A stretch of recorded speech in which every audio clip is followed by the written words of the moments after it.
मुझे याद है he had a very interesting take on mock test series जो कि लिया करते थे जब हम रिवीजन के समय। वो कहा करते थे कि मॉक टेस्ट सीरीज़ में अगर कोई सवाल ना बने तो इससे घबराने की ज़रूरत नहीं है।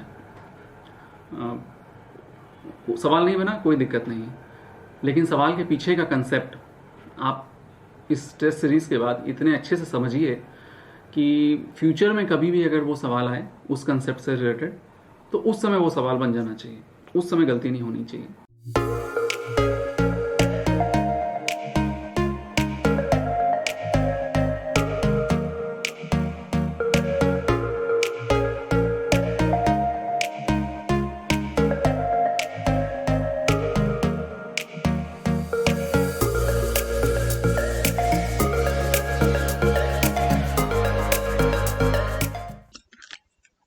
Let me start the new topic. चलो बच्चों, पहले एकदम अपन लेमैन लैंग्वेज से बात करते हैं। व्हाट इज कास्टिंग, क्या समझ में आता है कास्टिंग से? अगर किसी बच्चे को समझाना हो कि कास्टिंग क्या है तो कैसे समझाओगे?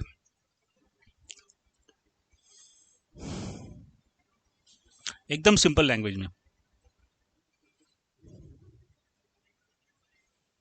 मटेरियल को पिघला के एक डाई में हम पोर करेंगे, सूख जाएगा तो जो रिक्वायर्ड शेप हमको चाहिए वो हमको मिल जाएगा। करेक्ट है।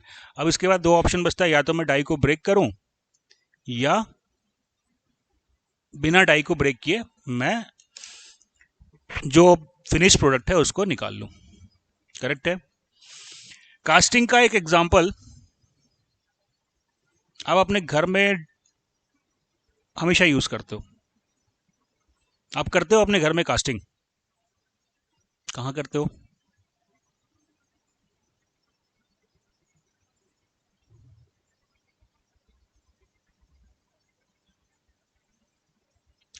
अरे बता तो, किचन विचन में कहाँ क्या करता है? Ice is the example of casting, है कि नहीं?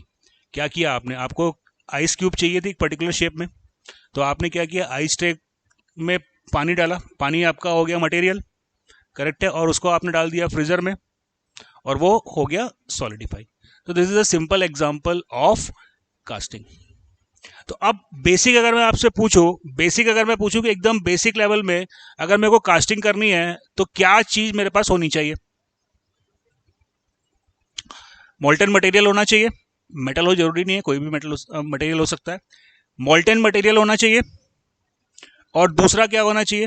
जो मिनिमम रिक्वायरमेंट है दैट इज द डाई। बिना डाई के आप कास्टिंग नहीं कर सकते। राइट। तो जो पहली रिक्वायरमेंट है वो है डाई। What is die?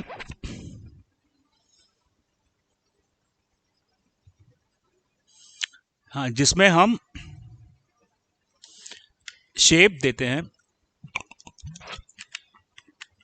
अब डाई दो टाइप की हो सकती है।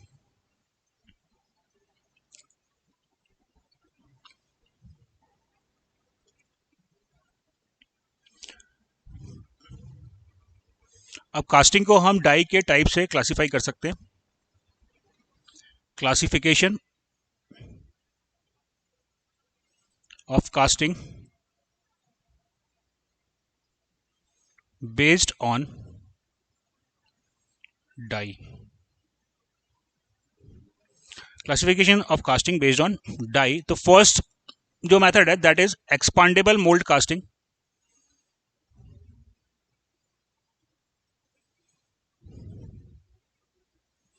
Expandable mould casting. दोस्तों, एक्सपांडेबल मोल्ड कास्टिंग में क्या करते हैं कि जो आपने डाई यूज करी है या जो आपने डाई बनाई है वो एक डाई से आप सिर्फ एक कास्टिंग ही प्रोड्यूस कर सकते हो।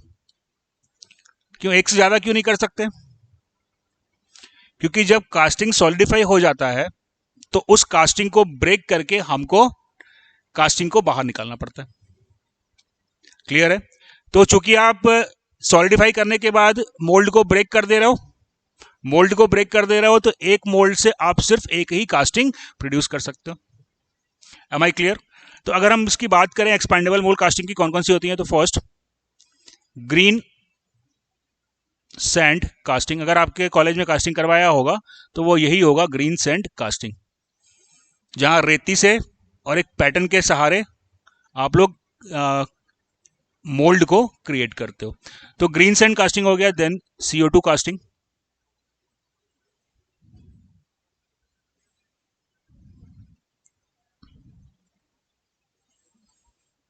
Dry casting, dry casting, and fourth shell casting.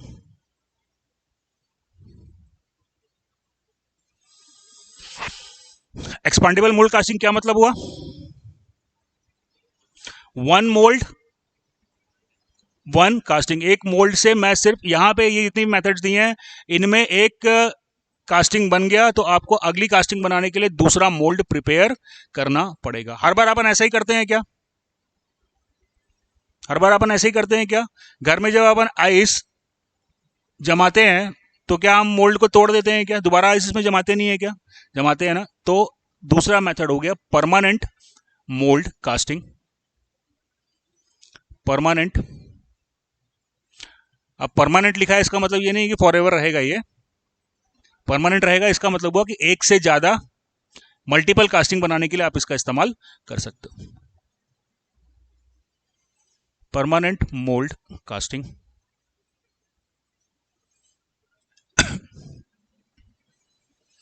Permanent mould casting का एग्जांपल है die casting, slush casting and centrifugal casting. Centrifugal casting, these are the examples of the permanent mold casting। आप लोगों में कभी किसी ने किया है कास्टिंग? देखा है होते हुए? देखे हो? ओके, चलो। तो ये बताओ कि जब आपने कास्टिंग देखा होगा मोस्ट प्रोबेबली, तो वहां पे एक टर्म हम यूज करते हैं, pattern. Have you heard about it? क्या होता है पैटर्न? जो मेरे को रिक्वायर्ड, जिस शेप का मेरे को कास्टिंग चाहिए, लगभग उसी शेप का, मोल्ड नहीं, उसी शेप का मेरे को एक पैटर्न चाहिए होता है जिससे मैं मोल्ड में कैविटी बना सकूं। मोल्ड में कैविटी बनाने के लिए मेरे को पैटर्न की जरूरत है। अब पैटर्न क्या हर कास्टिंग का इसेंशियल एलिमेंट होगा?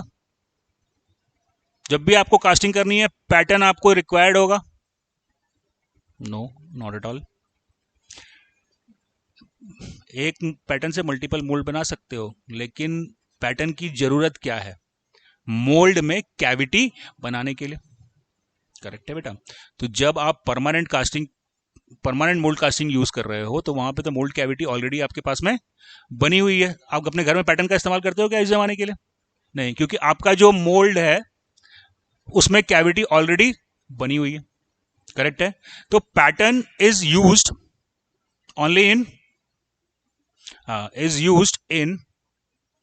expandable mold casting। Pattern is used in expandable mold casting, and what is the definition of the pattern? Is pattern is near about replica of casting to be produced। जो casting बच्चों आपको बनानी है, pattern जो है वो लगभग उसी के आकार का होना चाहिए। अच्छा, अब बात मेरे को आप ये बताओ कि लगभग उसके आकार का क्यों होना चाहिए? एग्जैक्टली उसके समान क्यों नहीं होना चाहिए?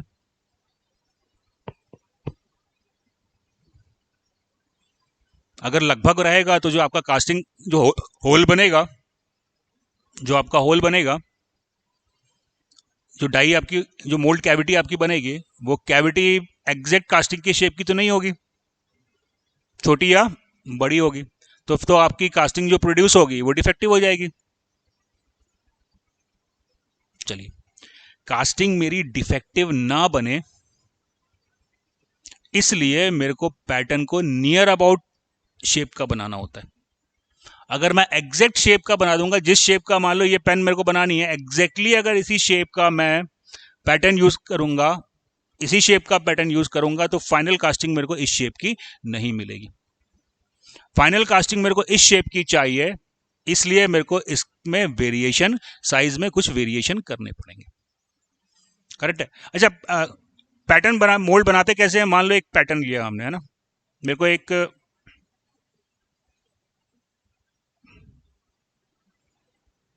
ब्लॉक बनाना है इस शेप का। ठीक है, मेरा ऑब्जेक्टिव है कि मेरा एक ब्लॉक चाहिए मेरे को इस शेप का। अब इस शेप का ब्लॉक बनाने के लिए, इस शेप का ब्लॉक बनाने के लिए मेरे को इस शेप की मोल्ड कैविटी चाहिए। करेक्ट है। तो ये मोल्ड कैविटी बनाने के लिए हम क्या करेंगे, लगभग इस शेप का एक पैटर्न लेंगे, उस पैटर्न को हम मोल्ड बॉक्स में डाल देंगे। उस पैटर्न को हमने मोल्ड बॉक्स में डाल दिया और इसके ऊपर हम सैंड डाल देंगे। करेक्ट। अब जब आप पैटर्न को रिमूव करोगे, सैंड डाल के हम इसकी रेमिंग करेंगे ताकि ये स्ट्रेंथ आ जाए इसमें। अब जब आप पैटर्न को रिमूव करोगे, रिमूव करने के बाद क्या मिल जाएगा आपको? आपको लगभग जिस साइज की कास्टिंग चाहिए, लगभग उस साइज का एक मोल्ड कैविटी मिल जाएगा। मोल्ड कैविटी उसी साइज का मिलेगा जिस साइज का पैटर्न होगा। चलिए, अब सवाल यह आता है कि why pattern is not made of the same size as the casting. क्योंकि, चलिए, क्यों नहीं बनाते हैं वो अपन देखते हैं। पहला, allowances are given in the casting, sorry, in the pattern to obtain casting of exact shape and size.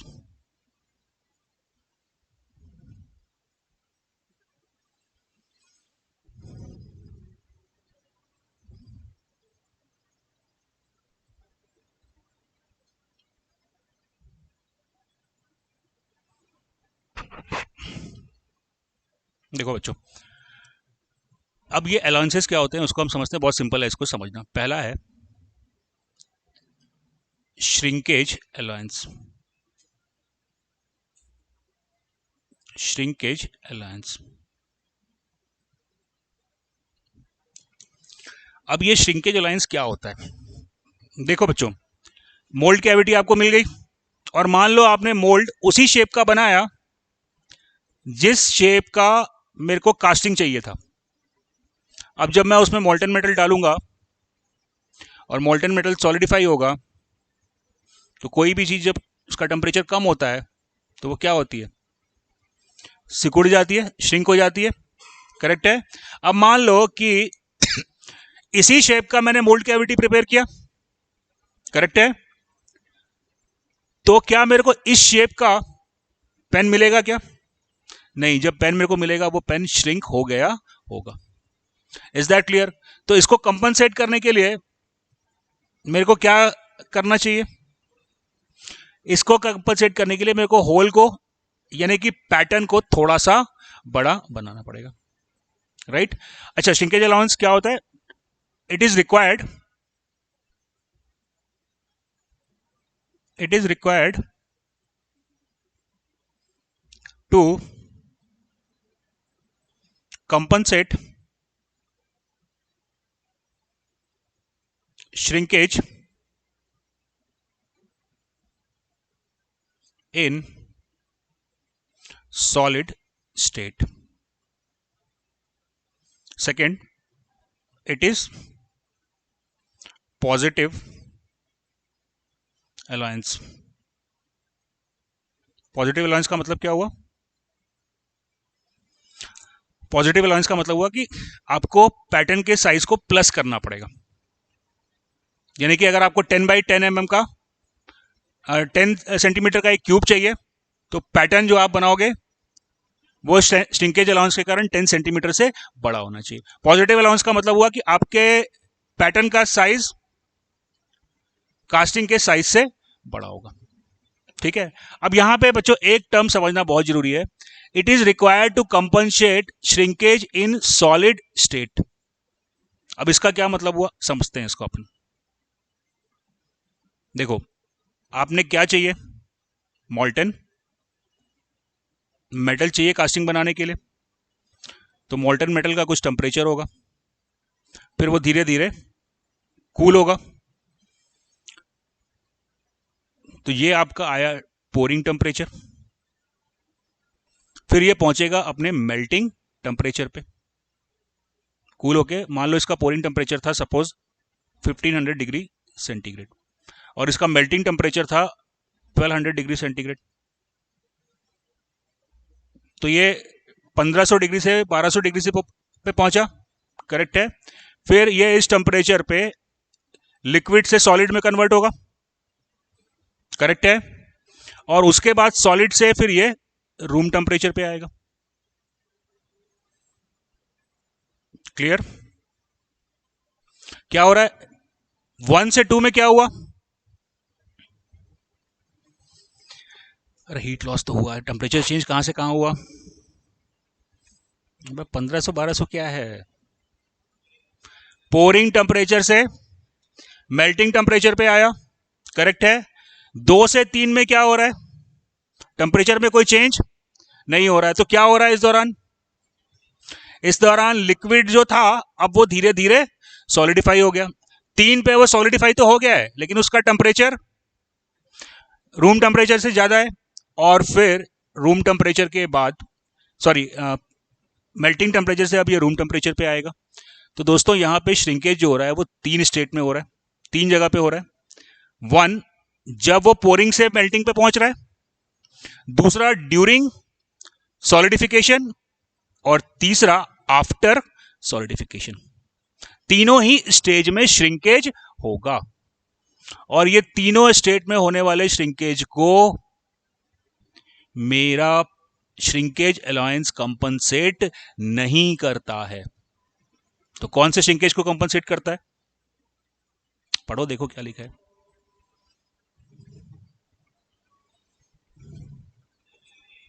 हाँ, 3 से 4 का आफ्टर सॉलिडिफिकेशन जो श्रिंकेज हुआ है उसी को कंपनसेट करने के लिए श्रिंकेज अलाउंस का इस्तेमाल किया जाता है, करेक्ट है। पूरा श्रिंकेज जो 1 से लेके 4 तक हुआ, that is not compensated by the shrinkage allowance. खाली सॉलिड स्टेट श्रिंकेज को ही श्रिंकेज अलाउंस कंपनसेट करता है। तो 1 से 2 तक का श्रिंकेज को क्या हम भूल जाएंगे क्या, उसके लिए दूसरा अरेंजमेंट होता है जिसको हम कहते हैं राइजर, वो अपन बाद में डिस्कस करेंगे जब हम राइजर पे पहुंचेंगे। अभी आपने दिमाग में सिर्फ ये रखना है कि श्रिंकेज तो हर जगह पर हो रहा है, जब वो पोरिंग से मेल्टिंग पे आया तब भी श्रिंक हुआ, जब वो सॉलिडिफाई हो रहा था तब भी श्रिंक हुआ, और सॉलिडिफिकेशन के बाद भी श्रिंक हुआ। श्रिंकेज अलाउंस क्या कर रहा है, सिर्फ सॉलिडिफिकेशन के बाद जो श्रिंकेज हुआ है उसको कंपनसेट करेगा। 1 और 2 को कंपनसेट करने के लिए वी यूज राइजर, इसको यूज कंपनसेट करने के लिए हम इस्तेमाल करते हैं राइजर का। Am I clear? ठीक है, चलो सेकेंड अलाउंस है मशीनिंग अलाउंस।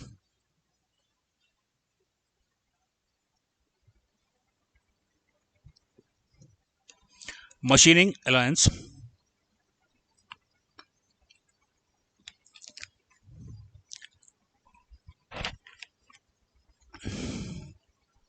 दोस्तों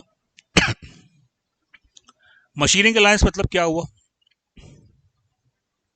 जो कास्टिंग आपको जब आप कास्ट करते हो तो कास्टिंग की प्रॉब्लम ये होती है कि सरफेस फिनिश जो मेरे को मिलती है वो स्मूथ नहीं होती है। तो स्मूथ करने के लिए क्या करेंगे अपन, मशीन करेंगे। मशीन करेंगे तो मटेरियल रिमूव होगा, मटेरियल रिमूव हुआ तो साइज कम हो जाएगी, तो मशीनिंग अलाउंस को कंपनसेट करने के लिए मेरे को क्या करना चाहिए?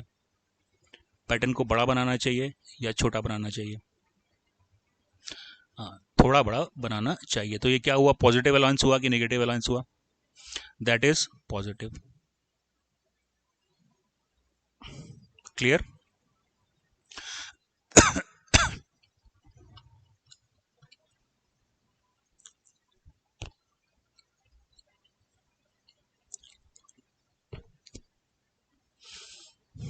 The third allowance is shaking allowance.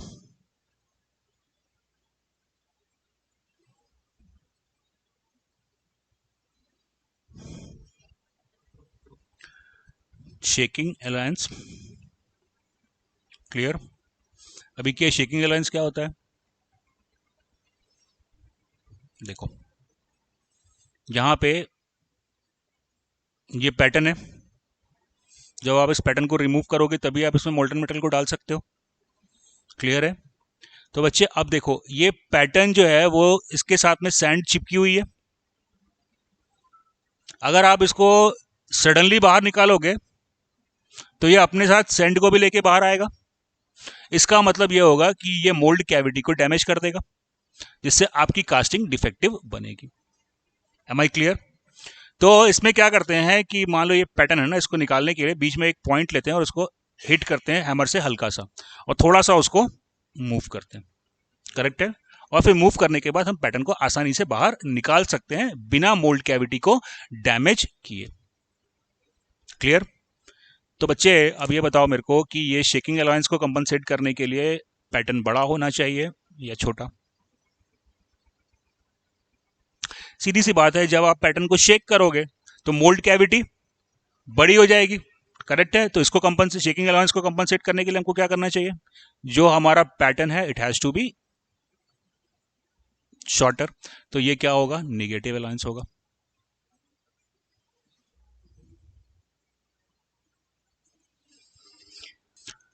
चलिए, किस टाइप का, जब हम पैटर्न के मटेरियल को सेलेक्ट कर रहे हैं तो पैटर्न के मटेरियल की प्रॉपर्टी क्या होनी चाहिए?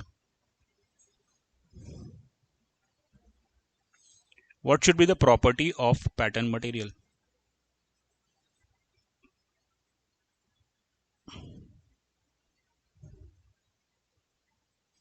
What should be the property of pattern material? जो जिस चीज का आप पैटर्न बनाओगे वो क्या होना चाहिए, उसमें क्या प्रॉपर्टी होनी चाहिए?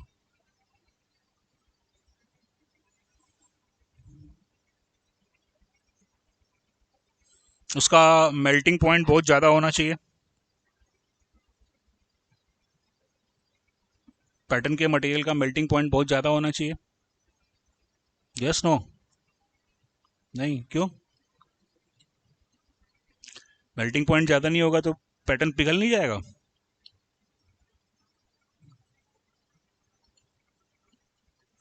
चलिए, 90% लोग ये बताते हैं पहला आंसर कि मेल्टिंग पॉइंट ज़्यादा होना चाहिए। अरे मेरे भाई, मेरा पैटर्न मोल्टन मेटल के कांटेक्ट में आने वाला है क्या? जब पैटर्न बाहर हो जाएगा तब उस कैविटी में मोल्टन मेटल जाएगा ना। तो पैटर्न और मोल्टन मेटल तो कभी कांटेक्ट में आने वाले हैं नहीं, तो मेल्टिंग पॉइंट ज़्यादा होना चाहिए, ये कोई रिक्वायरमेंट नहीं है। इनफैक्ट कई बार हम ऐसे मटेरियल का पैटर्न बनाते हैं जिसका मेल्टिंग पॉइंट बहुत कम होता है, जैसे कि वैक्स का पैटर्न। मैं डिस्कस करूंगा कि वैक्स का पैटर्न हम क्यों बनाते हैं। हमको ऐसे मटेरियल चाहिए जिसका मेल्टिंग पॉइंट कम हो, वैसे मटेरियल हमको यूज करने पड़ते हैं कभी कभी, लेकिन मेल्टिंग पॉइंट कम होना चाहिए, ज्यादा होना चाहिए, बेसिकली ये हमारे प्रॉपर्टी में नहीं आएगा जब मैं पैटर्न की प्रॉपर्टी डिफाइन कर रहा हूं। The first property is easy to fabricate. Easy to fabricate.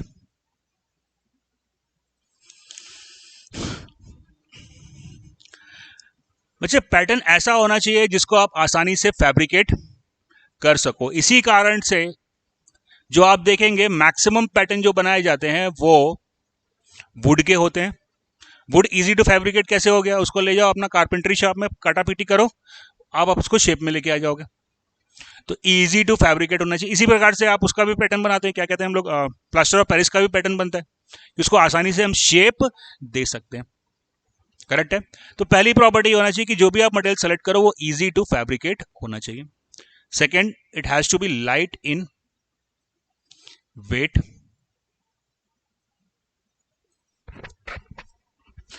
क्योंकि कास्टिंग जो है हम बहुत बड़े बड़े प्रोडक्ट्स बनाने के लिए यूज करते हैं, तो उतना बड़ा मेरे को पैटर्न भी चाहिए, और पैटर्न बहुत हैवी होगा तो उसका ट्रांसपोर्टेशन में भी मेरे को बहुत खर्चा आ जाएगा। राइट। तो पैटर्न का जो वेट है वो कम होना चाहिए, ड्यूरेबिलिटी हाई होनी चाहिए।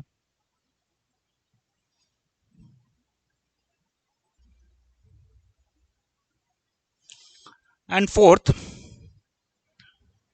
डायमेंशनली स्टेबल, और इसको हम कह सकते हैं not affected with seasoning,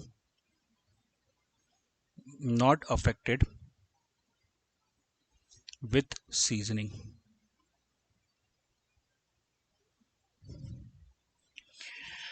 not affected with seasoning. दोस्तों, अगर हम वुड की बात करें तो वुड में ये तीनों प्रॉपर्टी अवेलेबल है। ड्यूरेबिलिटी थोड़ी कम है लेकिन फिर भी ड्यूरेबिलिटी सफिशिएंट है। वुड के साथ सिर्फ एक प्रॉब्लम होता है कि वो डायमेंशनली स्टेबल नहीं होता। बरसात के टाइम पे वो क्या करेगा, पानी एब्जॉर्ब कर लेगा और फूल जाएगा, गर्मी में पानी निकलेगा तो साइज उसका कम हो जाएगा। तो वुड में जो बेसिक प्रॉब्लम है वो ये कि वो डायमेंशनली स्टेबल नहीं है। तो जो मटेरियल हम यूज करते हैं, पैटर्न बनाने के लिए, that is plaster of Paris, then wood, wax,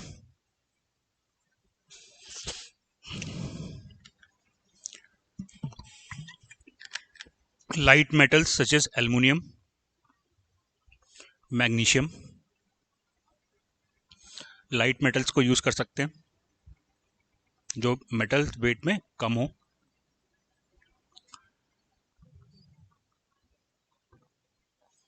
चलिए, मोल्ड कितने प्रकार के होते हैं? एक्सपांडेबल और परमानेंट। करेक्ट है। इसी प्रकार से पैटर्न भी दो टाइप के होते हैं।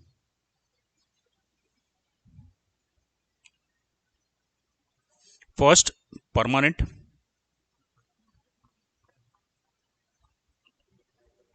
ग्रीन सैंड मोल्ड हो गया, एग्जांपल क्या हो गया, green sand casting. Green sand casting permanent का मतलब क्या हुआ, एक पैटर्न को आप एक से ज्यादा मोल्ड बनाने के लिए इस्तेमाल में ला सकते हो। एक से ज्यादा पैटर्न बनाने के लिए आप इस्तेमाल में, सॉरी, एक से ज्यादा मोल्ड बनाने के लिए आप इस्तेमाल में ला सकते हो। तो ग्रीन सैंड कास्टिंग हो गया, जो हमने एग्जांपल लिखे थे वहां पे एक्सपांड, क्या नाम है, CO2 casting, shell casting, and और क्या लिखा था, dry casting.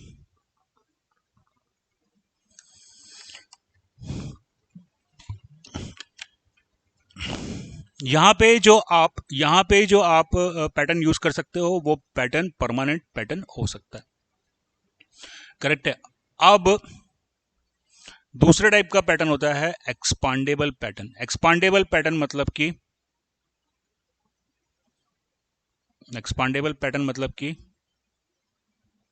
One pattern one mould. एक मोल्ड बनाने के लिए मेरे को एक पैटर्न बनाना पड़ेगा। क्लियर है। ऐसा करने की क्या जरूरत है यार, जब मैं एक पैटर्न से एक से ज्यादा मोल्ड बना सकता हूं तो मेरे को एक्सपांडेबल पैटर्न को यूज करने की क्या जरूरत है। एक्सपांडेबल पैटर्न जो बनते हैं वो दो मटेरियल से बनते हैं। पहला वैक्स का होता है। जब आप वैक्स को as a pattern material use करते हो तो इसको हम कहते हैं इन्वेस्टमेंट कास्टिंग। और जब आप मरकरी को यूज करते हो तो उसको हम कहते हैं मर कास्ट। दोस्तों, अब समझो, आपको कास्टिंग बनानी है तो पैटर्न को मोल्ड से बाहर निकालना पड़ेगा, तभी तो आपको मोल्ड कैविटी मिलेगी। Yes no? लेकिन कई बार ऐसा होता है कि मेरा जो कास्टिंग है वो बहुत कॉम्प्लिकेटेड है, बहुत कॉम्प्लेक्स है, तो उस समय जब मैं पैटर्न को बाहर निकालने की कोशिश करता हूं तो अपने निकलने के साथ साथ में मोल्ड को ब्रेक कर देता है। अगर बहुत बहुत कॉम्प्लिकेटेड कास्टिंग है तो जब आप पैटर्न को बाहर निकालने की कोशिश करोगे तो आपका मोल्ड टूटना तय है। तो ऐसी परिस्थिति में हम क्या करते हैं? ऐसी परिस्थिति में हम लो मेल्टिंग पॉइंट के मटेरियल का पैटर्न बनाते हैं। उससे क्या होगा? मोल्ड को हीट कर दोगे, मोल्ड को हीट कर दिया तो ये क्या हो गया? मोल्टन स्टेट में आ गया। अब लिक्विड को बाहर निकालना मुश्किल काम है क्या? लिक्विड को बाहर निकालना मुश्किल काम है क्या? नहीं। तो जहां पे शेप कास्टिंग का बहुत कॉम्प्लिकेटेड होता है और जहां मेरे को पैटर्न को रिमूव करना संभव नहीं है, वहां पे मैं एक्सपांडेबल पैटर्न का इस्तेमाल करता हूं। पैटर्न या तो फिर मैं वहां पे वैक्स का बनाता हूं या मरकरी का बनाऊंगा तो लो टेम्परेचर पे बनाना पड़ेगा, क्योंकि हम जानते हैं रूम टेम्परेचर पे मरकरी लिक्विड स्टेट में ही होता है, राइट। या फिर हम वैक्स का पैटर्न बना सकते हैं। जब हम वैक्स का पैटर्न बनाते हैं तो उसको हम कहते हैं इन्वेस्टमेंट कास्टिंग, और जब हम मरकरी का पैटर्न बनाते हैं तो उसको हम कहते हैं मर कास्ट। इज दैट क्लियर दोस्तों? अभी जो डिस्कस किया है वो क्लियर है? Any doubt, any difficulty to anybody? चलो ठीक है, फिर कल डिस्कस करते हैं। आप लोग का मॉर्निंग में आने में दिक्कत है कोई? सॉरी, इस टाइम पे आने में आपको दिक्कत है? मॉर्निंग में पूछ रहे थे ना, मॉर्निंग में कंफर्टेबल हो कि ये टाइम पे कंफर्टेबल हो? दोनों में चल जाएगा ना? तुम लोग का क्या है, शाम को ना ये टाइम ना, ठीक है ना? चलो ठीक है, फिर कल 4 बजे डिस्कस करते हैं।